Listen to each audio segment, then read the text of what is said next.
Muy bien, seguimos comentando el trabajo de Max Weber acerca de la religión.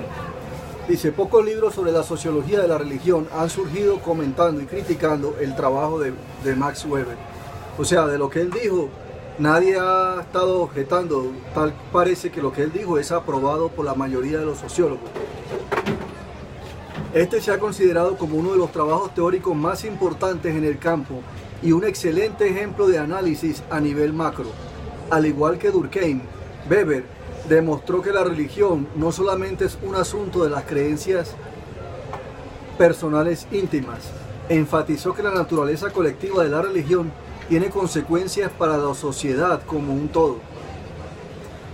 Weber ofreció una descripción convincente sobre los orígenes del capitalismo europeo, pero este sistema económico ahora ha sido adoptado por los no calvinistas en muchas partes del mundo. O sea, prácticamente están diciendo que en el seno de las costumbres y la doctrina religiosa, específicamente el protestantismo de Calvino, surgió una tendencia social que tenía la visión o que propugnaba hacia la economía y hacia el crecimiento de una economía no solamente sustentable o no solamente de subsistencia, sino de progreso.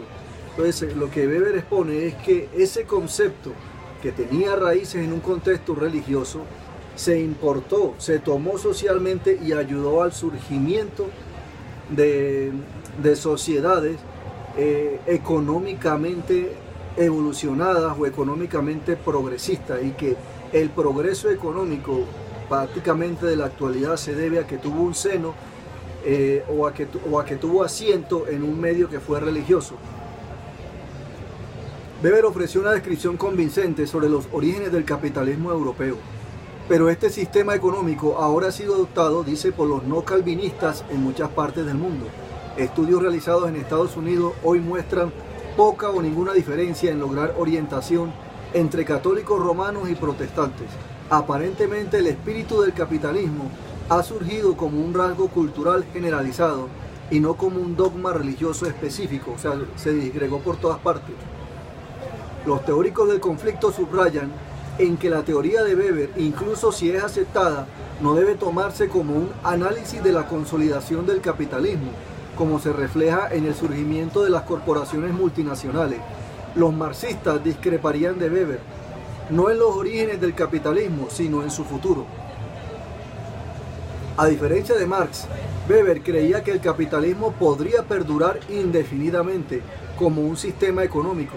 Sin embargo, también pensaba que la caída de la religión como una fuerza impuesta en la sociedad abría a los trabajadores el camino para expresar su descontento de manera más contundente. O sea que si no hay religión, la gente se iba a rebelar de manera mucho más fuerte. Teología de la liberación. Algunas veces el clero puede encontrarse a la vanguardia del cambio social. Muchos activistas religiosos en América Latina apoyan la teología de la liberación, es decir, el discurso religioso, básicamente proveniente del catolicismo romano, como esfuerzo político para eliminar la pobreza, la discriminación y otras formas de injusticia de una sociedad secular. Quienes apoyan este movimiento religioso algunas veces simpatizan con el marxismo. Muchos creen que el cambio radical, más que el desarrollo económico en sí mismo, es la única solución aceptable ante la desesperación de las masas por la pobreza en los países en desarrollo. Los activistas relacionados con la teología de la liberación creen que la religión organizada tiene una responsabilidad moral de declararse en favor del pueblo, contra la opresión de las minorías raciales y étnicas pobres y en favor de las mujeres. La expresión teología de la liberación debe su nombre a la publicación en 1973 de la traducción del inglés A Theology of Liberation. El libro fue escrito por un sacerdote peruano, Gustavo Gutiérrez, quien vivió en un área de barrios bajos de Lima a comienzos de la década de 1960. Se llama igual que ese famoso profesor de Fredonia. Después de años de ser testigo de la inmensa pobreza que veía a su alrededor, Gutiérrez concluyó que para ayudar al pobre uno tenía que involucrarse en la acción política. A la postre, los teólogos políticamente comprometidos en América Latina se vieron influenciados por los científicos sociales que veían el dominio del capitalismo y las corporaciones multinacionales como el centro de los problemas del hemisferio. Un resultado fue un nuevo enfoque de teología construido con base en las tradiciones culturales y religiosas de América Latina, en lugar de modelos desarrollados en Europa y en Estados Unidos. Sin embargo, la teología de la liberación puede ser disfuncional. Algunos seguidores del catolicismo romano han llegado a creer que al centrarse en que la injusticia política y gubernamental, el clero ya no se centra en sus necesidades personales y espirituales. O sea que si se meten en el asunto político van a abandonar la doctrina religiosa. En parte como resultado de tal desencanto, algunos católicos en América Latina se están convirtiendo en religiones protestantes o al mormonismo. Religión y control social, perspectiva del conflicto. La teología de la liberación es un fenómeno relativamente reciente que marca una ruptura con la función tradicional de la Iglesia. Fue a esta función tradicional la que se opuso Karl Marx, 1844-1964. Desde su punto de vista, la religión impedía el cambio social. Esa fecha no sé a qué corresponde. Esa fecha es muy reciente. La religión impedía el cambio social al llevar al pueblo oprimido a enfocarse en problemas espirituales en lugar de enfocarse en su pobreza real y presente y en las explotaciones del momento.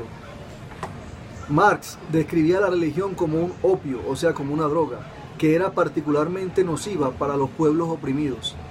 Pensaba que la religión por lo general drogaba a las masas sometidas, ofreciéndoles un consuelo para sus vidas oprimidas sobre la tierra.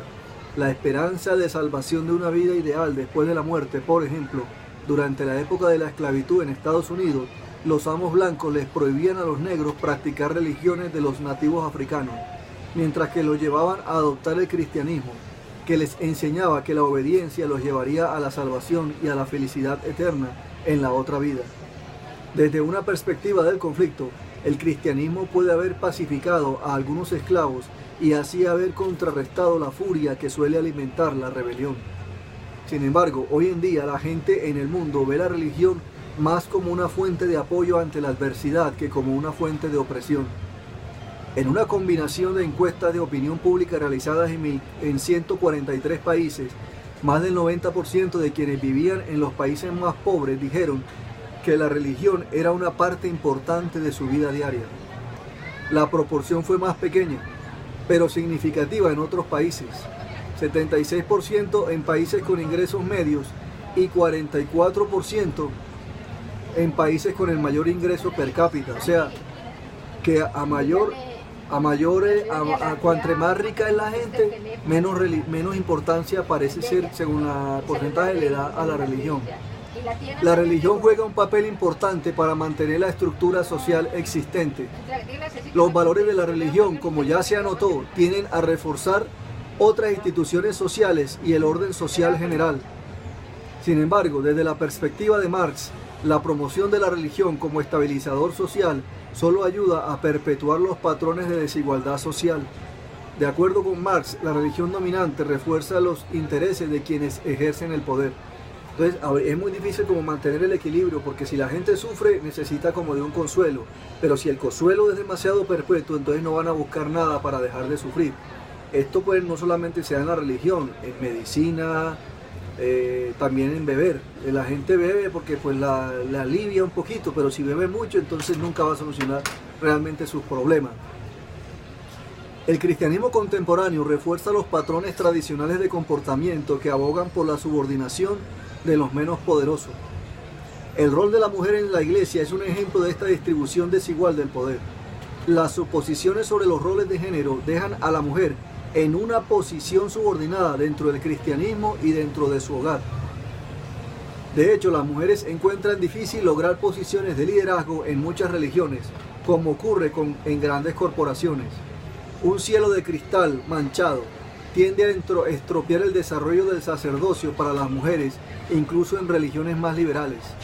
Al igual que Marx, los teóricos del conflicto sostienen que cualquiera que sea el alcance que en realidad tiene la religión sobre el comportamiento social, esta fuerza refuerza patrones existentes de dominio y de desigualdad. Desde una perspectiva marxista, la religión evita que la gente vea su vida y las condiciones de sociedad en términos políticos, por ejemplo, al ocultar el significado avasallador de los intereses económicos de los conflictos. Los marxistas plantean que al introducir una falsa conciencia entre los desfavorecidos, la religión aminora las posibilidades de emprender acciones políticas colectivas que podrían terminar con la opresión capitalista y transformar la sociedad. La mayoría de las religiones son patriarcales en su ideología y en su liderazgo. Una excepción significativa a ese patrón lo constituye la ciencia cristiana, fundada a comienzos del siglo XX por Mary Baker Eddy, o sea, una religión llamada la ciencia cristiana. Perspectiva feminista. Apoyados en la perspectiva feminista, investigadores y teóricos han hecho énfasis en el rol fundamental que juega la mujer en la socialización religiosa. La mayoría de la gente desarrolla su lealtad a una religión en particular en su infancia, con sus madres jugando un rol fundamental en el proceso. De manera significativa, las madres no devotas tienden a influenciar a sus hijos a ser altamente escépticos acerca de la religión organizada. Por otra parte, las mujeres tienden a tener un rol subordinado en la jerarquía religiosa. De hecho, muchas religiones tienen una larga tradición de liderazgo espiritual exclusivo de los hombres. Además, debido a que la mayoría de las religiones son patriarcales, tienden a reforzar el dominio de los hombres en asuntos ya que no son de religión sino seculares y espirituales. Las mujeres cumplen un rol vital como voluntarias, en la servidumbre y como educadoras religiosas, pero incluso hoy en día la toma de decisiones y el liderazgo religioso por lo general recaen en los hombres. Son raras las excepciones a esta regla, como los Shakers y los científicos cristianos, al igual que el hinduismo con su larga herencia de diosas, Eshaer y bueno. En Estados Unidos, las mujeres tienen mayor probabilidad que los hombres de afiliarse a alguna religión, rezar, creer en Dios, manifestar que la religión es importante en su vida y asistir semanalmente a los servicios religiosos. Sin embargo, por lo general, la religión organizada no les otorga roles de liderazgo. A nivel nacional, las mujeres conforman el 15.1% del clero en Estados Unidos, aunque constituyen 34% de los estudiantes vinculados en instituciones teológicas. Las mujeres clericales suelen tener profesiones más cortas que los hombres, por lo general en campos relacionados que no implican liderazgo de la congregación, como consejerías. En religiones que reservan las posiciones de liderazgo a los hombres, las mujeres sirven de manera no oficial. Por ejemplo, cerca del 4% de las congregaciones del catolicismo romano son dirigidas por mujeres que mantienen posiciones pastorales sin ordenarse, una necesidad en una religión que enfrenta una insuficiencia de sacerdotes y sin embargo no se les permite a las mujeres. Componentes de la religión. Todas las religiones tienen determinados elementos en común, aunque estos se expresan de manera diferente en cada una. Estos patrones de comportamiento religioso, al igual que otros patrones del comportamiento social, son de gran interés para los sociólogos, especialmente los interaccionistas, que recalcan las relaciones entre religión y sociedad. Las creencias rituales y experiencias religiosas ayudan a definir lo que es sagrado y a diferenciar lo sagrado de lo profano. Examinemos estos tres componentes de la religión desde el punto de vista de los interaccionistas. Primero, la creencia. Algunas personas creen en la vida después de la muerte, en seres supremos con poderes ilimitados o en fuerzas sobrenaturales. Las creencias religiosas son ideas consideradas como verdaderas a las que se adhieren los miembros de una religión en particular. Estos puntos de vista pueden variar sustancialmente de una religión a otra. A finales de la década de 1960, algo más que considerable ocurrió en la expresión de las creencias religiosas en Estados Unidos. Las denominaciones que se basaron en las interpretaciones relativamente liberales de las escrituras, como los presbiterianos, los metodistas y los luteranos, disminuyeron en sus miembros, o sea, los que tenían libertad de interpretación, mientras que aquellas que mantuvieron interpretaciones más conservadoras aumentaron su número, cosa contradictoria a que uno esperaría que la sociedad vaya evolucionando para tener una libertad de pensamiento.